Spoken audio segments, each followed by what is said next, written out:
tassa bhagavato arahato samma sambuddhassa. Namo tassa bhagavato arahato samma sambuddhassa. Namo tassa bhagavato arahato samma sambuddhassa. Buddhaṃ Dhammaṃ Sanghaṃ Namasami. Good evening, everybody.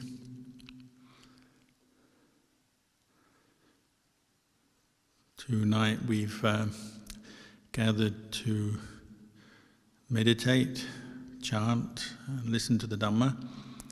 The occasion being the Kathina offering for our monastery for the year 2020.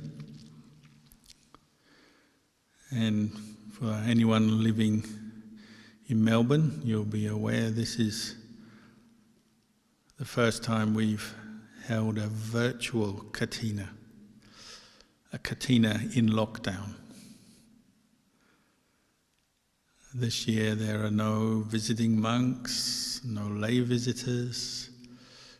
The hall is empty other than the resident Sangha. There's no food stalls at the kitchen. The car park is empty. So it's an opportunity for us both to reflect on what an empty monastery is like, or reflect on emptiness and the temporary nature of existence, how people come and go, things arise, things pass away. But also on this occasion of the Kathina, to focus back down onto the purpose of the Kathina, which is a ceremony of a robe offering or cloth offering for robes to support the Sangha. It's a very special ceremony that can only take place if a number of factors are fulfilled. You need a quorum of monks living in a place, whether it's in Australia or another part of the world. You need lay people with faith who want to offer cloth. It can only happen at the end of a range retreat, so once a year. So it's not an ordinary kind of merit-making ceremony. It has special significance. And it links us right back to the time of the Buddha. So it's a practice, a ceremony that's been going on, taking place over 2,500 years, which is no small thing. And they even say previous Buddhas to our one also made an allowance for Kathina, the offering of Kathina robes. And so who knows for how long this has been going on, for how many lifetimes and generations through samsara. And it's opportunity for both Sangha and laity to come together to express their faith in the Buddha, the Dhamma, his teachings, the Sangha, those who practice the ordained Sangha, and particularly the Arya Sangha, those who have realized the teachings and liberated themselves from suffering. And it's a chance to practice together in harmony and support each other, because the Sangha have to work together to perform this Kathina ceremony correctly. Say tomorrow, these cloths, you can't see them I don't think on the screen, but they're in front of me. There's already Kathina cloth has been offered over the previous days, and a couple of other pieces will be offered tomorrow. And then they'll be taken away and measured and sewn into a robe, which we'll offer to Venerable Ajahn Kalyano in the evening. All of that will require the discipline and the support of many Sangha members to both do the ceremony properly and then to go away and do the sewing. It needs many people to help.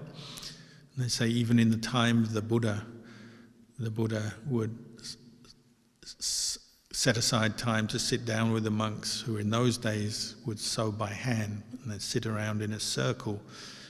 And the Kathina refers to a Kathina frame, a wooden frame which they put the cloth over so that they can measure it and sew it into the pattern of a monk's robe.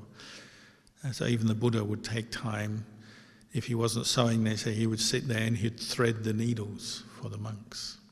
So it's a time where the Sangha joins together to complete this ceremony as if it's a completion of the 3 months rains retreat and done in harmony for the harmony of the group. And the lay people similarly, they come together to support the Sangha by offering cloth, which is one of our most essential requisites, because we all need to wear a robe. It's not much, but it still requires cloth. And they've been supporting us very kindly through the Vasa with food every day, even in lockdown. People of Melbourne have not missed a single day bringing food to the monastery to keep us fed. We have our accommodation. We have the flowers behind me. They're not the flowers from last year's Kathina. They're fresh flowers offered by B. Lian today. So even in lockdown we can have beautiful flowers. So everyone does their bit, the Sangha and the laity, to support the monastery, to help keep our faith and practice of Buddhism strong and continual. So this is not a small thing. This is something that's going on also all over the world for the long-term benefit and happiness of ourselves and future generations. It's a very good thing. So even though it's a virtual Kathina, online or live streamed, the actual essential purpose of the whole thing is exactly the same as ever. The practices of the monks are the same, the practices of the lay people are the same. We're simply separated by space and internet cables, but the practice remains the same. Maybe that's one of the benefits of modern technology. Even in this time of pandemic, we can still participate in things such as this. Listen to the teachings, chant, even tomorrow perform a Kathina ceremony online. Which is, whatever the limitations of it, it's got to be better than nothing. So that's the value of modern technology and having the ability to live stream. At least we can still spread the teachings, practice the teachings, and support each other in this way. And this practice of making merit, practicing generosity, always is the foundation of the Buddha's teachings. Even though we learn meditation, we learn the Dhamma, read the suttas, listen to the talks, we learn to meditate. It's founded on generosity, on dana, on sharing, on being willing to share, not to be so selfish. That one is only concerned with one's own practice and one's own life. Kathina is a time where one gives and shares with others, with many others. In Thailand, they have a custom that on Kathina Day, outside the temple, after the Kathina is over, they put up a flag with a crocodile on it, a picture of a crocodile on a flag outside the monastery or the temple. And foreigners really don't understand what that is all about. Is it a flag saying, beware of crocodiles? It's actually associated with the Kathina ceremony. It's coming probably from the Jataka, previous life stories of the Buddha. It's a story of a millionaire, a very wealthy man once, who was wealthy but very stingy, very attached to his wealth. And he, over his lifetime, accumulated a mass of treasure, gold, jewels, as well as land and big house. And he didn't want to give it to anyone, and he didn't let his wife or his children have anything to do with his wealth. He just kind of gloated over his own wealth and before he died, he was so worried somebody else was going to get his wealth. One day he sneaked off into the forest. His house was near a river, and he sneaked under the trees when no one was watching and dug a hole and buried all his wealth, all his millions was buried right next to the river. And not long after that, he died. And his son took over the house but had no wealth, so he was always sort of grumbling, no wealth, big house, no wealth, why didn't Dad tell me where it was? Grumbling a bit. And one day there was a flood, rained heavily, as it is at the moment in Melbourne, and from time to time things happen, and the river burst its banks, flooded, and the father had been reborn as a crocodile in that river, because that's the only way he could get to be close to his money. Born as a crocodile, the strength of the greed, the attachment meant his mind was very coarse when he died, and he was reborn as an animal, not as a human. And the crocodile started to panic because the river's in flood and there's all this wealth buried just on the riverbank going to be lost. So that night the son, who was now head of the household, had a dream. And in the dream the crocodile came, and how it always works out, in dreams crocodiles can talk. So the crocodile said, "Son, I'm your dad." Son is, what? Dad's now a crocodile's arm. Yeah, I was reborn as a crocodile because I'm so greedy, so attached to the money. This was the only way my consciousness could arise again, was in this form of a crocodile. Cut a long story short, let's not waste all this gold and treasure buried. It's right on the riverbank and the river is flooding. I've been such a fool. And this is the important thing. He recognized his own mistake, being so attached to his wealth. He hadn't used it himself. No one else had benefited from it. It was just being wasted, and now was going to be lost in a flood. He said, "I'm such a fool. This could really do some good for the world.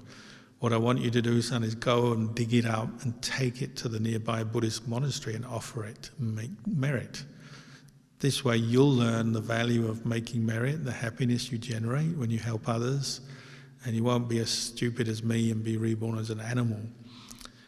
So the son woke up, startled, and he believed the dream, so off he went. He found the spot, dug up the gold, and he took it off and made merit at the local monastery. So from that story, we now have this custom of once the Kathina has been offered, a monastery will put up the flag with the crocodile saying, we've had our Kathina, because you can't offer more than one Kathina per year, so it's a way of announcing the Kathina has been offered. And it's as if the crocodile has been liberated. So next time you're travelling in northern Queensland and there's crocs everywhere, just feel sorry for them and share the merits you're making with them. Maybe they can be liberated as well. Well, the Buddhist teachings are like this. They're founded on the practice of generosity.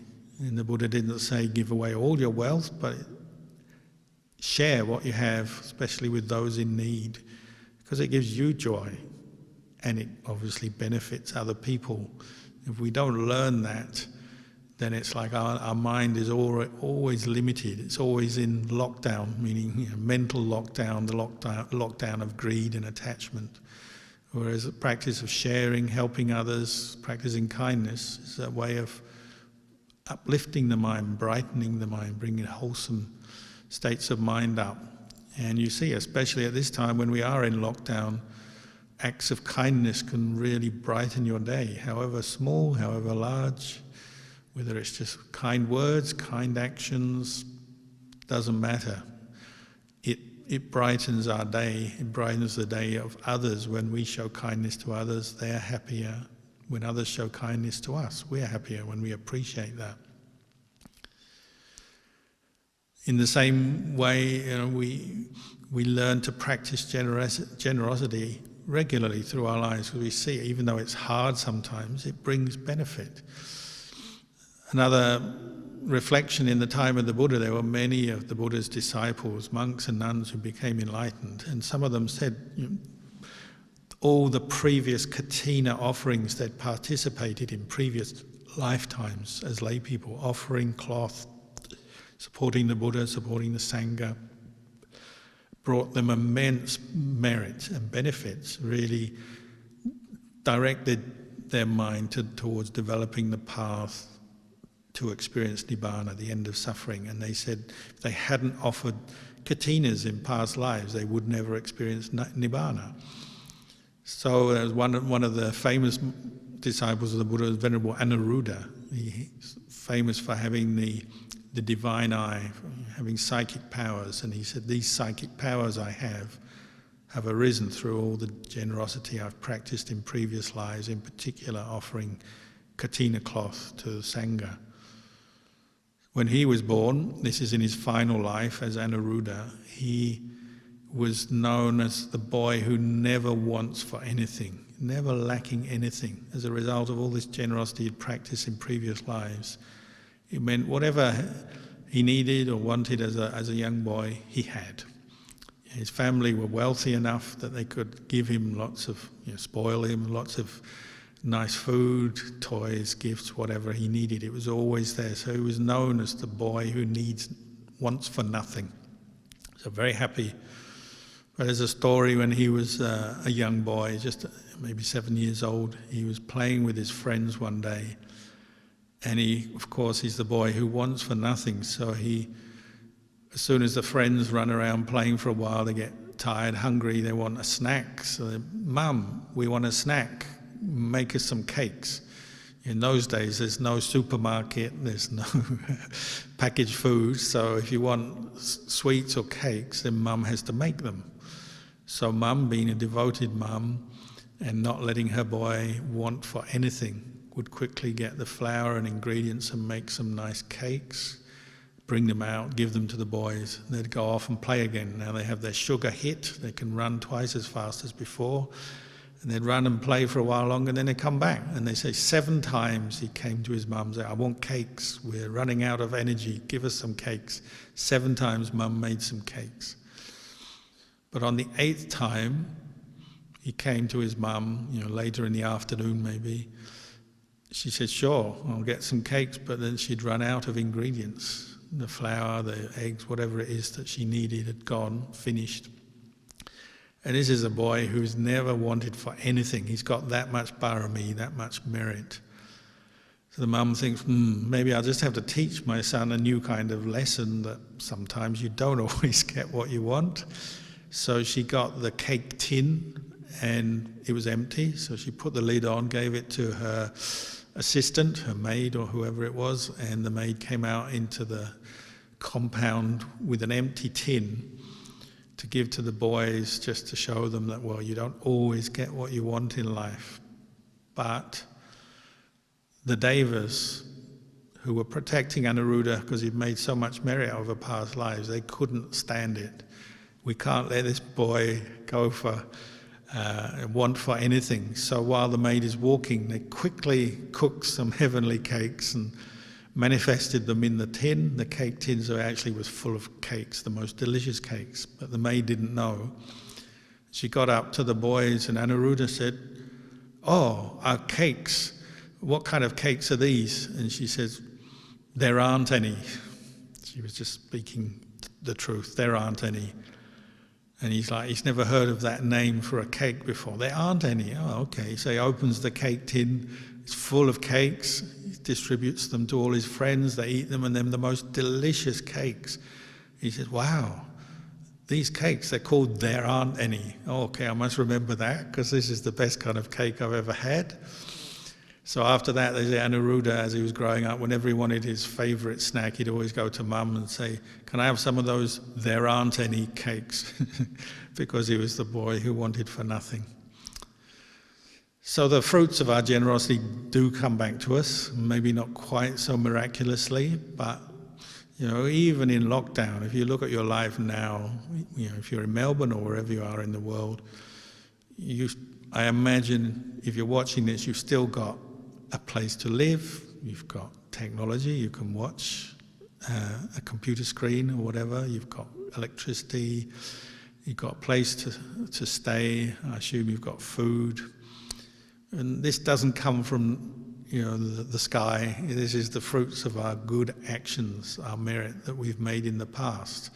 We may say, well, I've gone out to earn money and work for it, and true, that's part of our merit and our good karma, but still, just to have that opportunity to work, to have food, or maybe you've been out of work, as many people have, but you still have enough resources to at least get food, you've still got a place to live. This is the fruits of our merit and our good karma. The fact that we're living in a place where, Melbourne can be a bit wet and grey and cold sometimes, but it's not disastrous. We're not submerged under a flood or suffering earthquakes. There's no war here. So even though, times can be tough in lockdown, it's not that tough. And that's something to reflect on, the fruits of the good karma, and particularly the generosity you've practiced are supporting you right through your life, even when times are hard, when there's a pandemic or economic recession and so on. You're still supported by the past good karma you've made, and that's why many Buddhists believe, Kathina ceremonies are so powerful. The good karma you make just follows you to support you even through hard times. When we offer the Kathina cloth, just before we offer the Kathina cloth, the monks always lead the laity in undertaking the 5 precepts. And Buddhist ceremonies are like this. People say, take the 5 precepts. Sometimes they're bored with it. They've heard it 100 times before. Why do we keep the 5 precepts? Why do we have to do these ceremonies over and over again? I know what the 5 precepts are. Well, it's just a matter of mindfulness, isn't it? To keep the 5 precepts, you need to be mindful of your speech, your actions, the intentions coming up in your mind. You have to be sensitive to yourself, to others, to know whether you're thinking to do harm to yourself or others through your speech, through your actions. And we're not always mindful, sometimes we forget. And so Buddhist ceremonies do tend to have the 5 precepts in them, just as a simple point of mindfulness, reminding us that these are, again, like the practice of generosity, they're an essential part of our regular daily practice, is to be mindful of our actions, our speech, so we're not unwittingly or unnecessarily or deliberately harming other people through our speech, our actions. And we forget. Why do we break the precepts? Well, we forget. We forget that it's in our own interest to keep them. It's in our own interest not to physically harm other people, other beings. It's in our own interest not to verbally abuse or harm others, to commit acts of sexual misconduct, to tell lies, to get drunk or intoxicated. The world is intoxicating enough without us taking drink and drugs. They're just reminders of the good way to practice that the Buddha was encouraging. Nobody forces us to keep the precepts, but we're reminded for our own benefit. And to keep the precepts, you need to practice mindfulness, awareness, and to develop an awareness, particularly of karma, that our actions have consequences. Our own happiness and suffering is affected by our own actions. We don't get away with anything. You can, sometimes you get caught into a moment of greed or anger, and you say or you do something that is maybe harming somebody else directly or indirectly. You may be totally alone when you do that. You're in the mind of a thief, say. You're on your own and you've got the opportunity to skim off a bit of extra money or take something that doesn't belong to you, and in that moment you look around and no one's around. But you're harming yourself, aren't you, at that moment? Even if you're on your own, nobody else knows, you know. You have that memory. And what people find is when they do practice mindfulness and come to meditate, past actions start to emerge in the mind, memories, and that sense of being off balance, agitated, regret, guilt, worry, anxiety. Part of that is based around past unskillful actions. Things we've said, they come back to us in our memory, and we don't feel happy, don't feel good. Things we've done. So the Buddha was only encouraging us to be more mindful, more restrained in our behaviour, and using the precepts as guidelines to help us, so we can have a mind that's free from regret. We have a good feeling inside. We're not worried or suspicious or afraid of others. Other people tend to treat us well when we follow the guidelines of the precepts. And when we come to meditate, we feel peaceful. We haven't got a lot of guilt or anxiety about things we've said or done. Even if we have said or done unskillful things, which we all have in the past, each time you establish in your mind, I'm going to follow the 5 precepts, say for a day, like we might on a Kathina ceremony, say I'm going to keep the 5 precepts for today. You're acknowledging that human beings can always learn and change for the better. We learn from our mistakes. So if you did have an argument, you got angry with someone and shouted abuse at them or told a lie or whatever, okay, you've done that. That's in the past. You can't change the past. But when you're becoming mindful of what you've done, you will wake up to it. What you can do is say, well, I'm going to rectify it now in the present by saying, well, I'm not going to do that again. And you're changing your habits for the better. You're learning how to be maybe more mindful, more composed, more aware of your speech, your actions. So the precepts are like training rules, guides, supports to do that. Every time you come back to the precepts and develop them more, your mind is inclining to that way of behavior, to be more mindful, more aware, more sensitive, more compassionate towards others, to follow the more unskillful ways of greed, anger, delusion, less. So you're gradually reducing the tendency in your mind to go that way. So you improve, your state of mind improves little by little, maybe slow, but it's still going in that right direction. Your state of mind improves, your character changes, and your karma will change. And the karmic results, like practicing generosity, the karmic results of keeping precepts is that good things come back to you. It tends to protect you. Because you're giving the gift of peacefulness to others when you keep the precepts. Well, that protects you in different situations, because you're not creating negative vibes. If you're keeping the precepts, you're not creating negative vibes, sending them out into the world through your speech or actions. You tend to stay out of trouble more, or even if you're in a situation where you're near trouble or problems in the world, it tends not to come back to you, because you're not creating the causes for misfortune, because you're keeping the precepts. So people find they learn this over and over again through their practice. When you keep the precepts, it's not always easy, and sometimes it takes a lot of effort, restraint, mindfulness, but in the long run you can see it protects you. Monks understand this when they go out into the forest, and sometimes there's wild animals, and if you believe in them, you're afraid of ghosts, whatever. What have you got? As a monk, you don't have anything. You don't have weapons or protection. You're camping in the forest, but you do have your precepts, and you learn to trust in these good intentions that you're developing, the patience, the mindfulness, that sense of well-being tends to have this protective force around you. So like sometimes you're in the forest and you meet people who maybe don't keep the precepts. They practice, they're hunters or fishermen or hunters. So you notice, people like that tend to draw more trouble to themselves. They've got weapons, maybe their intention is not so wholesome. Whereas somebody whose intention is wholesome tends to have less trouble. It's something you can observe over and over again. Like monks in the old days in Thailand, when the forest was still full of wild animals, elephants, tigers, king cobras, bears, and so on. There's still a few of those left, but not many. But monks would go and stay for many months in the forest. Someone like Lumpur,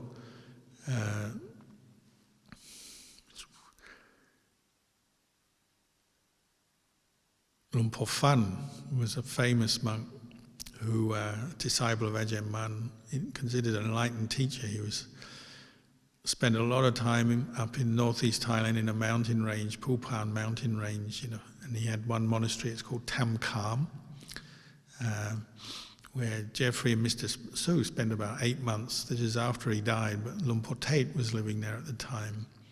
And you can still visit the monastery today, beautiful cave monastery in the mountains with valleys and mountains around full of forest and tigers and elephants. Lumpur Fun was there for many years, and it was about 16 kilometers away from the nearest settlement. So it's completely alone in the forest, far away from people, far away from any help. And because he had no shelter, he had to use a cave for his shelter. And people would still visit him for alms round. He'd walk down the hill about 8 kilometers, halfway, and then the villagers would walk 8 kilometers halfway, and they built a little tin shack. So once a day he'd come and receive his food there.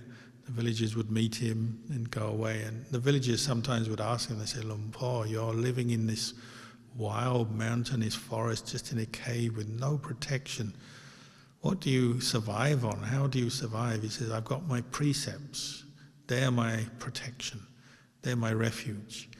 I'm not there to harm anybody, any living thing." And the people were like, I don't feel the same. If I go into the forest, I always carry a rifle with me because, if I meet a tiger, I'm going to defend myself.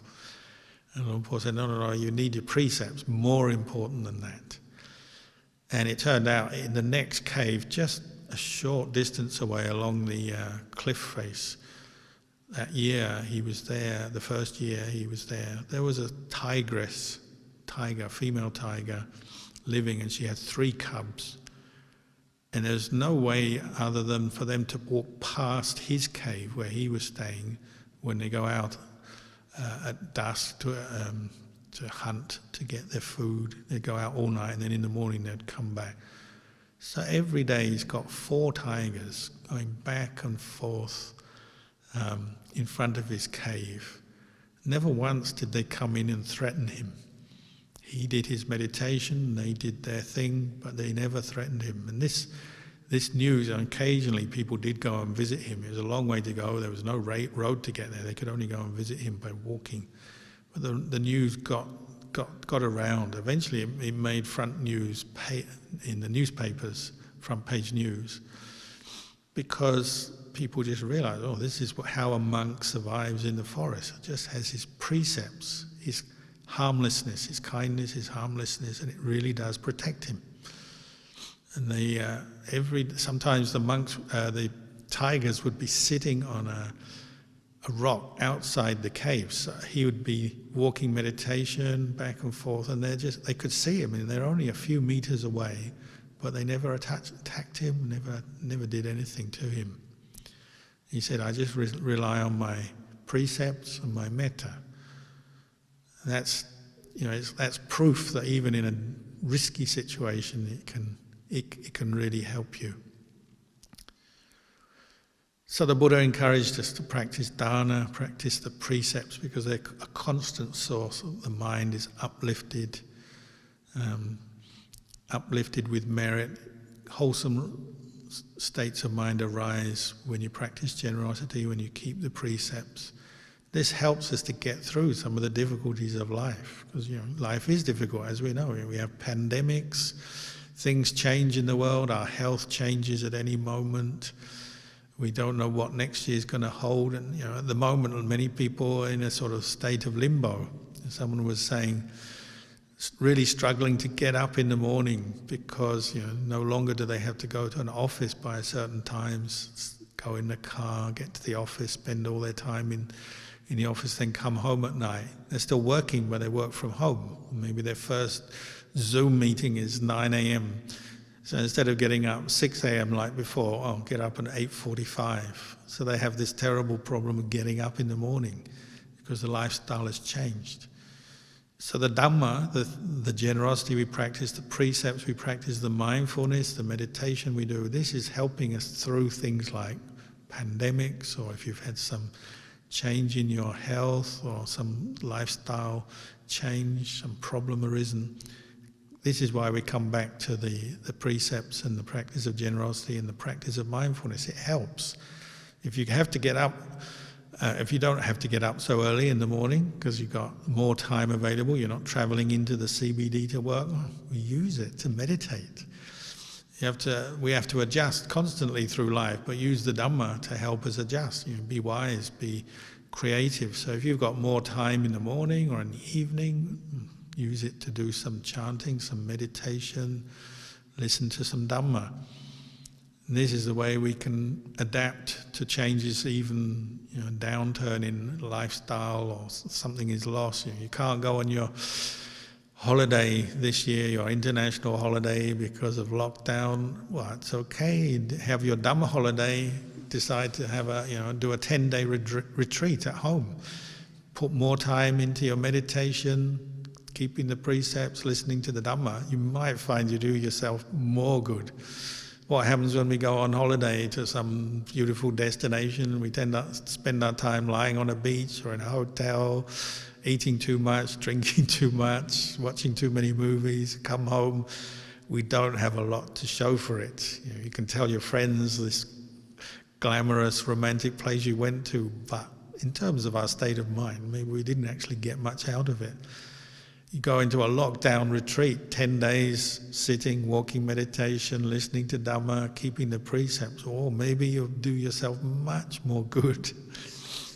So we have to see how we can adapt like that. Use your time to bring the Dhamma into your life, bring in the practice of generosity, the precepts and mindfulness, and really reflect on the Dhamma. If nothing else, what has this year shown us? Since last year's Kathina, exactly 1 year ago, what has happened to the world? Oh, a lot. Who could have predicted pandemic, economic recession, the end of international travel? Nobody could have predicted it, but it's happened. This is the time to reflect on this past year and see, well, what went well? What helped you through this last year and what didn't? Why do we suffer? Because we let our mind go. Not letting go of the defilements, we let our mind go and we follow the defilements and we start to complain when we don't get what we want. We get attached to the pleasures and the things we like and we want more of them and we want to hold on to them. We get disappointed, depressed, annoyed, irritated when we don't get what we want. And pandemic has shown that, hasn't it? Suddenly you've lost opportunities that you used to have to travel, go here, go there, do this, do that, buy this, buy that. All the things we're used to, suddenly gone. Shopping, socializing, traveling, gone. What does that do to the mind? This is the time to practice mindfulness, to get in touch with yourself. Oh, I can't go out. I have to stay in. I'm going to have to be mindful of my tendency towards irritation or complaining when I don't get what I want. How do I deal with that? The Buddha said, practice mindfulness. It's part of life. We don't always get what we want. And so the pandemic is kind of like a friend reminding us of the truth. It's not something we want or encourage, but it's happened. So you make the best of it. It's like a teacher saying, oh, see, you wanted your freedom to go here, go there, buy this, buy that, meet this person, do that thing. You can't do it now because of lockdown. You're going to have to be patient and put up with that. If you want to find peace and happiness, you're going to have to turn and find that inside. So if you've learned one thing in pandemic is how to be more mindful of your own mind and compose yourself and deal with your reactions. So what is the most normal reaction? Is a reaction of irritation or anger when you don't get what you want. Oh, I can't get my favorite food. Oh, I can't travel to the place I want to travel to. Watch that rather than just indulging in the anger and complaining to everyone and looking for someone to scapegoat or blame. Just watch the feeling. Practice mindfulness regularly. Observe these feelings arise, but then observe them pass away, because that's their nature.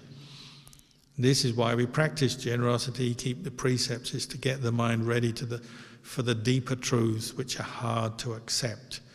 It's quite hard to accept the truth of impermanence. Of course, we know it as an intellectual thing. All Buddhists know the world is impermanent, my body is impermanent, the people I love are impermanent, everything changes. Yeah, of course we know that, everyone can say that. But as an experience, when the emotion arises of not getting what you want or getting what you don't want, how well do you deal with that? And sometimes that reflection, oh, it's just impermanent, crumbles under the pressure of just reality, isn't it? Like, yep, I know it's impermanent, the pandemic is here, I can't do this, I can't do that. Yeah, it's impermanent, I know, until something that you really like, you really want, you can't get, then you get the trigger and you explode. It pushes your button. You know, some things that are not that important to us, we can take that. Yeah, no problem. Oh yeah, I can't go on holiday to Bali. Well, I don't need to go there anyway. Fine, I'm not worried. It's all impermanent. Yeah, okay. But then maybe something much closer to home. You know, maybe you can't go, you don't have as much money as you used to have. Suddenly you can't buy the quite normal things you used to have. You can't. Or you can't go and see your friend or your family member because of lockdown. And then the impermanence starts to bite, and that's where you need to be patient and really reflect on things. Impermanence is like this. Sometimes I have to be very mindful how my emotions come up, how to deal with the anger, the irritation, the negativity that's sort of niggling you, chipping away at your peace of mind. It's like, nowadays everyone has to buy things online. You can't buy things in the shops anymore. So you buy something online, but you don't really know what you're getting. So you Google it and look at it all, and you get all the specs and the pictures, and yeah, that looks like the right thing. And then you order it, spend all that money, and then you wait your weeks while the mail comes, and then you get it, and then you open the box, and it's like, yeah, it's not quite what I wanted. It's like, oh, there's all this description on the outside of the box, but inside it's smaller, or it's not as glossy, or there's something missing, maybe sometimes even damaged. And it's like, yeah, this isn't what I wanted. It's like, it shouldn't be like this. I didn't want this. The packaging is wrong. They're lying. It's tricking me. Life is like that. The packaging is really our own mind, isn't it? It's our own mind creates the fantasy of how everything should be. I want a perfect world, no pandemics. I want the opportunity for international travel at the drop of a hat, cheap airfares, and I want any kind of food, European, Asian, Chinese, whatever. I want any kind of food I want, when I want, and I want to be able to see my parents and my children and my this and my that anytime I want. Suddenly it's all taken away. And if we're not careful, we're like the guy who opens the package and it's like, it's not what I ordered. We start complaining and say, oh, I was born and I'm supposed to have a life just how I want, and I want everything to be just the right spec, and I want everything to go how I like.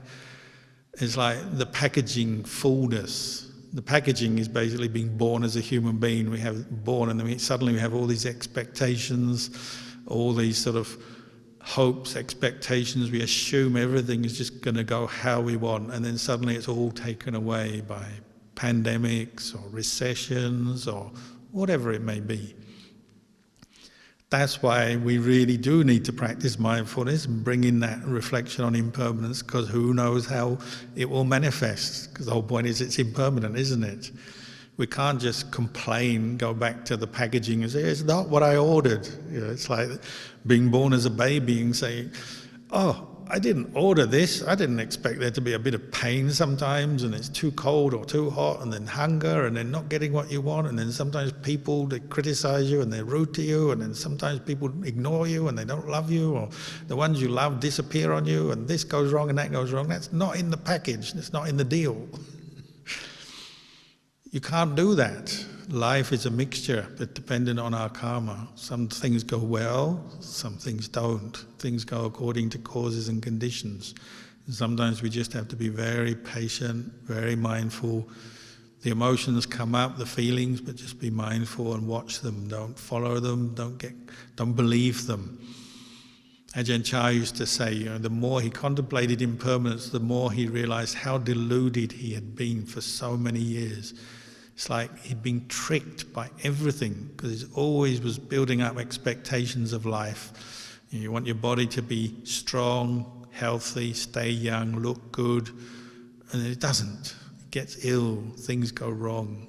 And when it goes wrong, you say, this shouldn't happen to me. Why me? It's all right if other people get coronavirus, but not me. Other people get cancer, but not me. Other people get old, but not me. That's when we're not accepting the truth. That's when we don't see impermanence. It's no longer just an intellectual thing. It's an emotional gut feeling. It's a reaction of, I don't want this, I don't like this, or give me what I do want.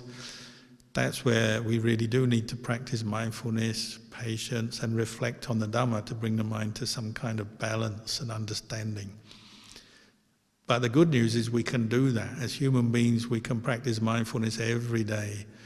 And Ajahn Chah said, it's that place in the middle where you're aware, you know things the way they are, but you're not creating an expectation, you're not creating, giving unreal meaning to things or unreal expectations to things. You just know the way things are. And it doesn't mean to say everything is bad. There are still many good things in the world, and it's good to notice them because it makes you feel brighter when you think of them. But we also know things are impermanent. Things don't last. Our good health, we should appreciate it while we have it, because it won't last. Our youth, we should appreciate it while we have it. It's good, but it won't last. If we have a job, great, but it maybe won't last. The economy is booming, we've got jobs, we've got money coming in, great, but it may not last.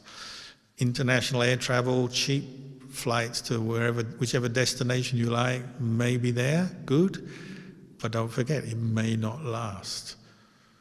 So the wise person, Ajahn Chah used to say, the wise person, their speech is always reserves a little bit of room for uncertainty. It's not sure, it's impermanent. You know. Maybe the airports will open next week or next year, and we'll be going on our beloved holiday wherever we want to go, interstate or overseas, but maybe not. You have to keep that little bit of openness to the uncertainties of life. Then you won't go crazy and get all upset or totally emotional about things. You know, maybe it'll happen and that will be good, but maybe not. He said it's like building a dam. You get all the earth and you build the dam wall and you keep the water in there, but you need a spillway, don't you? If you've got streams filling up your dam, even if your dam wall is really strong, if you don't have a spillway to let out the water once the level of the water rises, puts so much pressure on it that it bursts and you get a disaster. You need a spillway, and that spillway is the thought of impermanence. You know, every plan you make, fine, make some plans in your life, every ambition you have, every desire, okay.